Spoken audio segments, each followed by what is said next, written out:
minutes to down to 5 minutes down to 3 minutes to be shown. Against? 4.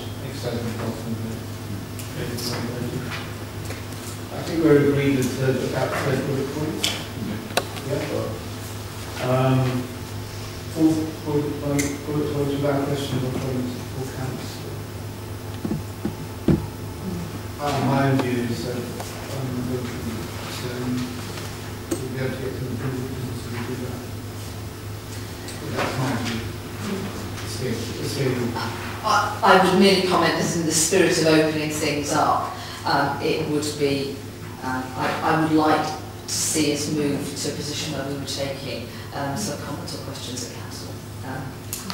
That may be difficult to do it in the first instance, but I think ultimately it isn't just our meeting; it is the meeting for council and its community. I think we should start somewhere and make some progress to opening up the council meetings. I made the suggestion that if there are speakers at a committee meeting and that item that they've spoken to then gets referred to council, they should be given another opportunity to go to council, so that the whole council hears what the committee is. As a start. I was going to go maybe a little bit further than that. Just so occasionally we have to suspend standing orders to allow a member of the public to address the committee. I think we should formalise it so there is a slot if a members of the public want to speak on a particular issue. There should be an amount of time formally set aside for that. If it's used or it's not used. But it shouldn't be necessary to have to move standing orders in order to enable a member of the public to address the council meeting.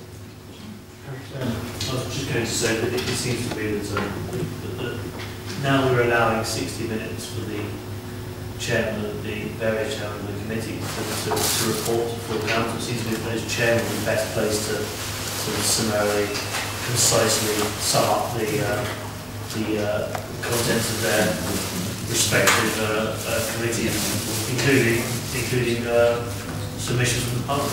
Which you just cut.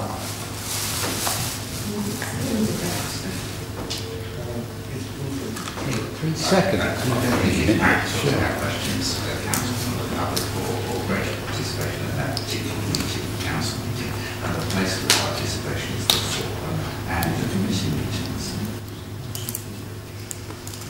So again, so just thinking of the compromise to do about there is while they're submitted on the same timetable, is there any reason why there can't be written questions from the public related? But there'll be no supplementaries. It doesn't take more time, but it allows public questions to be minuted and it's not. I'm just thinking of a way that the public can then ask questions that aren't necessarily committed. If they're for the committee, they get put down for the committee. But if they're broader, it means that there's a written question and a written answer from the leader.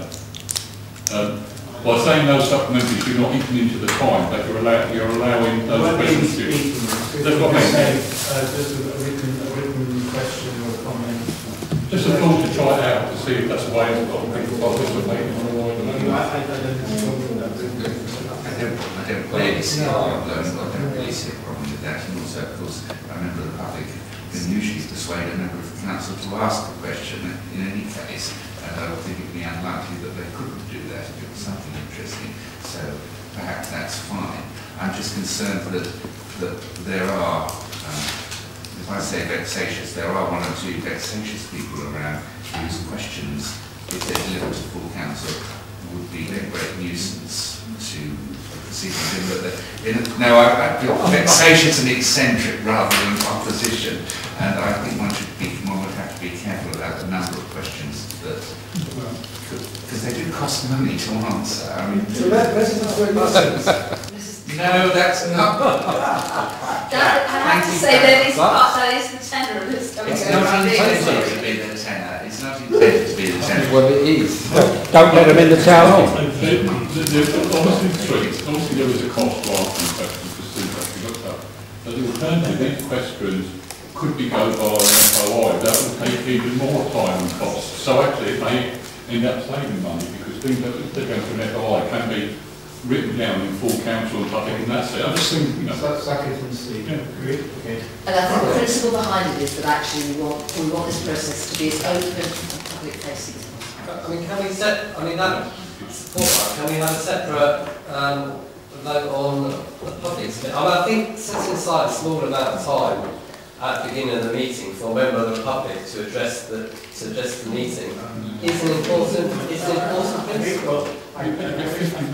We're trying to find a compromise, so you're going back to what we're regurgitating the stuff we discussed a minute ago. What is now before you? There'll be no questions or comments at full council, save that people can submit written questions to lead the response. Can I ask a question? It would not be the same question they've already asked in a committee meeting, that would be taken up. Or in a previous council meeting. Well, it can be diverted to a committee if it's more appropriate for a committee. Yes. I suppose I've got no fundamental issue with it, but I suppose I'm worried that, like Councillor Queenie said, about the fact that it might slightly be open to abuse by people if they wanted to abuse it by submitting lots of questions. So, Sorry, but if we're going to review it after 6 months, we want that to the council meeting to see if it works or not. You know, rather than get into it. Okay. So have we agree that we can submit? There's no questions or comments to full council, but a person can submit written questions to the lead for this. Yes. Which will be published with the council. With the responses. So you've got an audit trail. Yes, it's a compromise. I'm trying to help. I understand it's a compromise, but if you actually read what the public says, it's all about wanting to involve more, and it just seems to be just throwing the scraps. I don't know. It's going to be reviewed. I'm not saying it will change. It will be reviewed. I mean, the one thing we can't have is members of the public submitting questions to council, and for someone to come back to them, quoting the constitutional niceties which we get as councillors about why you can't ask that question and why it's not. We're not suggesting restriction on the question. Saying, no questions or comments at full council, say that someone can submit a written question to lead a full response, which will be published. So any question that... I don't think there's no restriction suggested. Obviously we'll have to see how it works. They can't be rude, they can't be rude. I don't think you can, Can't criticise, can't get a petition. Should we give it a try? Okay, so repeat again. No questions or comments to the council, but the person can submit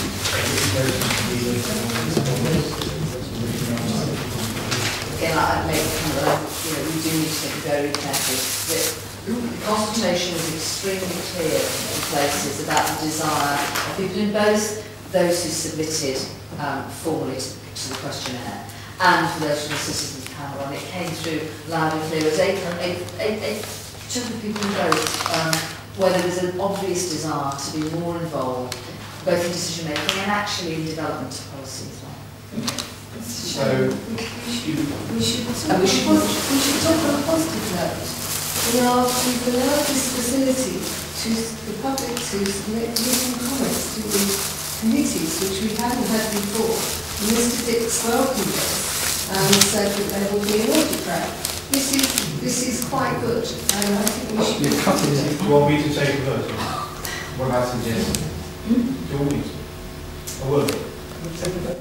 Fine. So before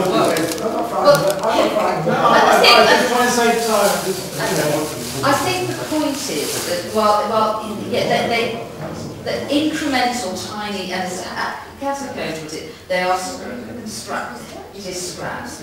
I think it doesn't go any way to addressing that very genuine desire on the part of a range of people across the borough to be more involved.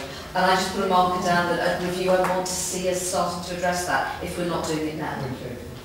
So what I'm going to suggest is that with no questions on content council, the person can submit a written question to leader for response for written can we take a vote on? Well, I mean, if we're taking a vote on that, 'cause it's not, that's the compromise position, but I think we should take a vote on the other position as well, which is about allowing members of the public to speak, and then we can have, Okay, after that, we can have a vote on the Members, other position. okay, do you want to allow members of the public to ask questions? Mr. Chair, just before that, could Councillor Schnappman specify what other section of the council business will be removed in order to facilitate this?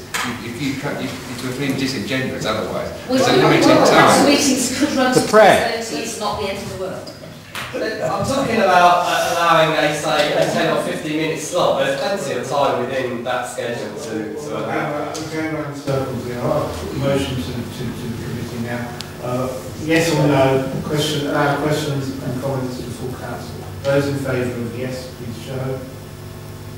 Those in favour of no, please show. I'm excited to make custom voting no. Yeah, lovely. Next, we want to put the question, the motion that no questions or comments for council, but person can submit written questions to me for written response. Those in favour of that, please show. Those in favour of that.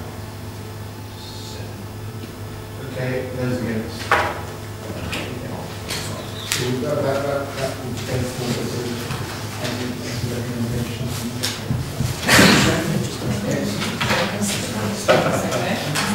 On page 52, number